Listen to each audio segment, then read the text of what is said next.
مجھے سر فخر حاصل ہے کہ پاکستان میں برے صغیر میں اہل بیت نے جو پہلا قدم رکھا میرے خاندان کے پاس رکھا، اور ہمارے خاندان کو حسینیت کا درجہ ملا ہوا ہے، حسینیت ہندو ہیں۔ آپ یہ سوچ لیں کہ ہمارا دشمن انڈیا وہ چانکیا پالیسی پر عمل درآمد کر رہا ہے اور افغانستان کو یوز کرنے کی کوشش کر رہا ہے، اور ہمیں مجبور کر رہا ہے کہ ہم بھی افغانستان کے خلاف ایسے اقدامات کریں کہ وہاں کی عوام ہمارے خلاف ہو جائیں۔ حضرت علی کرم اللہ وجہ کا ایک قول ہے کہ اس کے شر سے بچو جس پر احسان کیا ہے۔ تو سر اب اگر وہ شر پر آئے ہوئے ہیں تو اس شر سے بچنا چاہیے اور کوشش کرنی چاہیے کہ اس شر کو ہم ایک اچھے طریقے سے نپٹائیں، اور ایک انسانیت کے حوالے سے وہاں پر بھی انسان بستے، یہاں پر بھی آپ نے کہا وہاں بھی مسلم بستے، یہاں بھی مسلم بستے، اور اس چیز کا ہمارا دشمن انڈیا فائدہ اٹھائے گا۔ سر آج میں آپ کے توسط سے یہ بار بار دھمکیاں دی جا رہی ہیں کہ جی ہم ایکسرسائز کر رہے ہیں، ٹرائی اینگل ایکسرسائز کر رہے ہیں اور پاکستان کو سبق سکھائیں گے۔ میں سمجھتا ہوں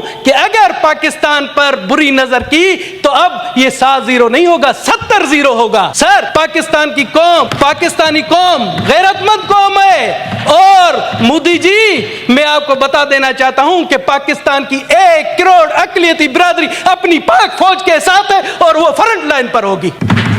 یہ نہ سوچیں کہ ہمیں دھمکی سے ڈرایا جائے گا، دھمکی سے ہمارے اور حوصلے بلند ہوتے ہیں، مگر میں پھر بھی یہاں پر کہوں گا کہ خدا را مودی جی آپ بھی اس چیز کو جنگ سے بچاؤ، وہاں بھی انسان بستے ہیں، یہاں بھی انسان بستے ہیں، آپ انسانیت کے لیے ایک فرعون نہ بنو۔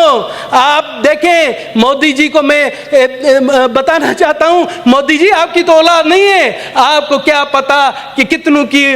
مانگیں اجڑ جائیں گی، کتنے بچے یتیم ہو جائیں گے، آپ کو اس چیز کا احساس نہیں ہے۔ ایسا ڈاکٹر صاحب آپ بھی بیٹھے ہوئے ہیں، ایک سر میری گزارش تھی کہ ہماری ایک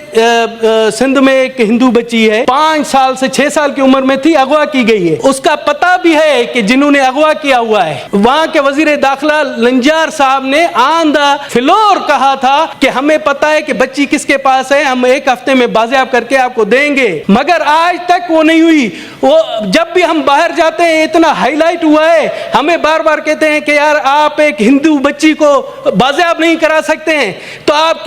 کس طرح سے کہتے ہیں کہ پاکستان میں آپ آزاد ہیں؟ ہم کہتے ہیں کہ ہم آزاد ہیں، بالکل ہم آزاد ہیں، ہم پر کوئی مذہبی وہ نہیں۔ تو ہم جواب دیتے ہیں کہ اکثریت کے ساتھ بھی بہت سے ایسے کیسز ہیں جہاں پر یہ معاشی ناانصافی ہے، تو وہاں اقلیتوں کے ساتھ بھی ہے۔ سر یہ ایک مخصوص کیس ہے، اگر اس پر آپ توجہ دیں تو آپ کی بہت بڑی مہربانی ہوگی۔